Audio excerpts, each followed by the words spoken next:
दोस्तों, हम बचपन से ही भगवान की प्रार्थना करते आ रहे हैं और इसी तरह अलग अलग तरीके से भगवान एवं धर्म से जुड़े हुए हैं। फिर भी कई लोग पूछते हैं कि भगवान कौन है? क्या हकीकत में भगवान का अस्तित्व है? क्या वास्तव में भगवान है? अगर हैं तो कहाँ हैं? क्या ये दुनिया भगवान चलाते हैं? ऐसे बहुत से सवाल हैं जो कईयों के मन में चलते हैं। तो दोस्तों, मैं दावा कर सकता हूँ कि आज के इस वीडियो में जो भी बातें होगी वो कहीं ना कहीं आपको सोचने पर मजबूर जरूर कर देगी कि भगवान है कि नहीं। तो अगर आपको सच में इस सवाल का जवाब चाहिए तो वीडियो को पूरा जरूर देखिएगा। तो दोस्तों, शुरू करते हैं हम पहले अपने चांद से। ये है हमारा चांद जो हमारी पृथ्वी से 4 गुना छोटा है, लेकिन वह सेरस और प्लूटो नाम के ग्रह से बड़ा है। इसके बाद आता है मरक्यूरी जो हमारे चांद से बड़ा है, और उसके बाद बात करते हैं गैनीमेड की जो कि मरक्यूरी से बड़ा है, और इसके बाद बात करते हैं मार्स की यानी मंगल की जो कि गैनीमेड से बड़ा है। फिर बात करते हैं वीनस की जो कि मंगल से बहुत बड़ा है, और अब आती है हमारी पृथ्वी जो कि वीनस से बड़ा है। इसके बाद आता है केपलर जो हमारी पृथ्वी से कई गुना ज़्यादा बड़ा है। इसके बाद आता है नेपच्यून जो कि केपलर से बड़ा है। फिर बात करते हैं यूरेनस की जो नेपच्यून से बड़ा है। इसके बाद बात करते हैं सैटर्न की जो कि यूरेनस से कई गुना ज़्यादा बड़ा है। और फिर आता है एक और सितारा जो हमारे सैटर्न से बड़ा है। फिर बात करते हैं जुपिटर की जो उस सितारे से भी बड़ा है। और फिर आता है HD 100546 जो कि जुपिटर से बड़ा है। और फिर आता है हमारा सूरज जो कि इन सब ग्रहों से बड़ा है। और फिर बात करते हैं सेरस की जो कि हमारे सूरज से भी बड़ा है। और फिर बात करते हैं पोलस की जो कि साइरस से काफ़ी बड़ा है। और इसके बाद आता है आर्केट्रस जो कि पोलर से भी बड़ा है। उससे भी बड़ा सितारा है एल्डेब्रेन। और फिर आता है रीजल, और उससे भी बड़ा है पिस्टल स्टार, और उससे भी बड़ा है एंट्रेस, और उससे भी बड़ा है बेटलगूस, और फिर इससे भी बड़ा है कैनिस मैजूरिस, और फिर उससे भी बड़ा है यूवी स्कूटी। ये सारे सितारे हमारी पृथ्वी से काफ़ी बड़े हैं, लेकिन अंत यहीं तक नहीं है। तो चलिए और आगे चलते हैं। तो अब हम बढ़ते बढ़ते ब्रह्मांड की आकार की ओर जा रहे हैं, और वहीं पर जानेंगे कि क्या है ब्रह्मांड और कितना बड़ा है यह ब्रह्मांड। अब आप देखते जाइए, तब शायद आपको पता चलेगा कि कितना बड़ा है ब्रह्मांड, और इंसान क्या है और उसकी औकात क्या है। अब आप जो देख रहे हैं ये लाखों करोड़ों अरबों सितारे हैं, और ये हमारे गैलेक्सी हैं, और यहाँ करोड़ों अरबों सितारे एक साथ इकट्ठा हैं, और यही करोड़ों सितारे मिलकर बनते हैं एक गैलेक्सी जो कि है हमारी आकाशगंगा, हमारा मिल्की वे गैलेक्सी।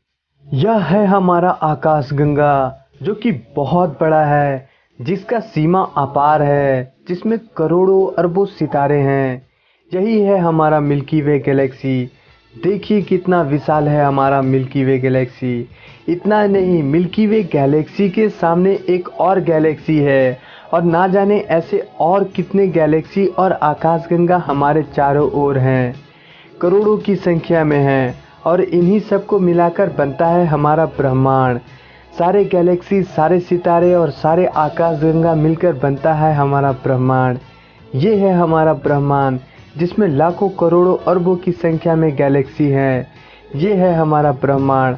और अब हम आगे आते आते आ चुके हैं अपने यूनिवर्स में।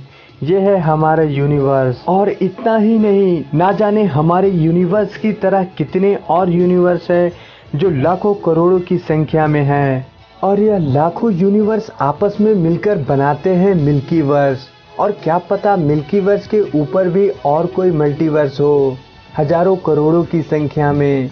तो ये है हमारा ब्रह्मांड अगर यहाँ से आप अपने आप को माइक्रोस्कोप लगाकर भी देखोगे तो आप नहीं दिखने वाले। आप क्या, आपकी पृथ्वी भी नहीं दिखने वाली, कोई नहीं दिखने वाला। क्या आपने कभी ये सोचा है कि यह कैसे आया होगा या इसे किसने बनाया होगा? ये ब्रह्मांड बना तो बना कैसे? इतना बड़ा स्पेस, इतनी सारी आकाश गंगाएं कैसे चल रहा होगा? खैर इतना छोड़िए, चलिए अपने धरती पर ही चलते हैं। क्या आपने कभी स्टोनहेंज का नाम सुना है? सुना ही होगा। कभी आपने सोचा है कि इतने बड़े पत्थर को कैसे रखा गया होगा? इसे किसने रखा होगा, ये कभी सोचा है? इतना ही नहीं, आपने तो पिरामिड का नाम ज़रूर सुना होगा और देखा भी होगा। कभी आपने गौर किया है कि इतने ऊंचे पिरामिड बने तो बने कैसे?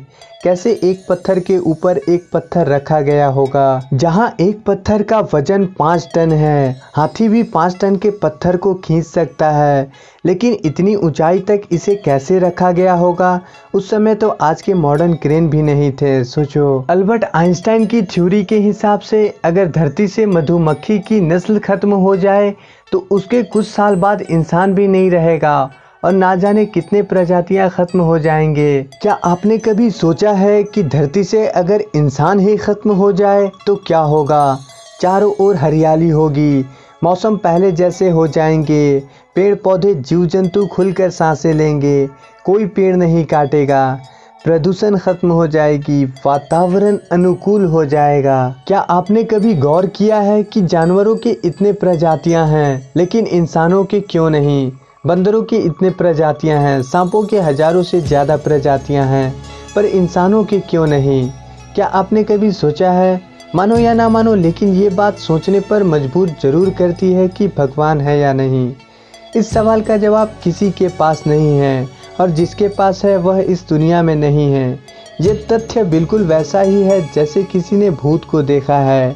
जिसका भूत से आमना सामना हो जाता है वह इस दुनिया में नहीं रहता और जो रहता है उस पर कोई विश्वास नहीं करता। इस दुनिया में ना जाने कितने ऐसे लोग हैं जो इस हकीकत से अनजान हैं कि कौन है भगवान। कुछ लोग कहते हैं कि हम भगवान की रक्षा कर रहे हैं, हम धर्म की रक्षा कर रहे हैं। आप उसकी रक्षा करोगे जिसने पूरे ब्रह्मांड को बनाया है। इस ब्रह्मांड में आप एग्जिस्ट भी नहीं करते, आपकी कोई औकात नहीं है, आपका कोई वजूद नहीं है। आप खुद इस धरती पर कब आए आपको पता भी नहीं है। इंसान इस धरती पर कब आया आपको पता भी नहीं है। आप फिर भी भगवान के लिए लड़ रहे हो और आपस में ही एक दूसरे के खून बहाए जा रहे हो। ना जाने कितनों ने कितनों को भगवान के नाम पर मार दिया, ख़त्म कर दिया। कितने सारे लोग बलि चढ़े हैं, किस भगवान के खातिर, किस भगवान के वास्ते? अरे कभी मुड़कर भी देखो, क्या है भगवान, कौन है भगवान? अगर कभी मौका मिले तो सोचिएगा ज़रूर। मुझे नहीं पता भगवान है या नहीं, पर कुछ तो है, कुछ तो ऐसी चीज़ है जो इंसान अगर मर जाता है तो क्या होता है, उसके शरीर से क्या निकल जाता है कि इंसान की मौत हो जाती है, उसका शरीर काम करना बंद कर देता है। बहुत सारी ऐसी चीज़ें हैं जिसका रहस्य ना ही आज तक खुल पाया है और ना ही कभी खुल पाएगा। तो दोस्तों आज के इस वीडियो में इतना ही। अगर वीडियो पसंद आई हो तो इसे शेयर ज़रूर करिएगा और आपकी इस वीडियो में क्या राय है हमें कमेंट करके ज़रूर बताइए। और अगली वीडियो में हम आपको बताएंगे कि इस दुनिया का सबसे सर्वश्रेष्ठ धर्म कौन सा है, इसके बारे में। तो अगर आप अभी तक हमारे चैनल पर नए हैं तो हमारे चैनल को सब्सक्राइब करके बेल आइकन ज़रूर प्रेस कर दीजिए ताकि आने वाले वीडियोस की नोटिफिकेशन आप तक सबसे पहले मिले। फिर मुलाकात होगी एक और नई वीडियो के साथ, तब तक के लिए नमस्कार।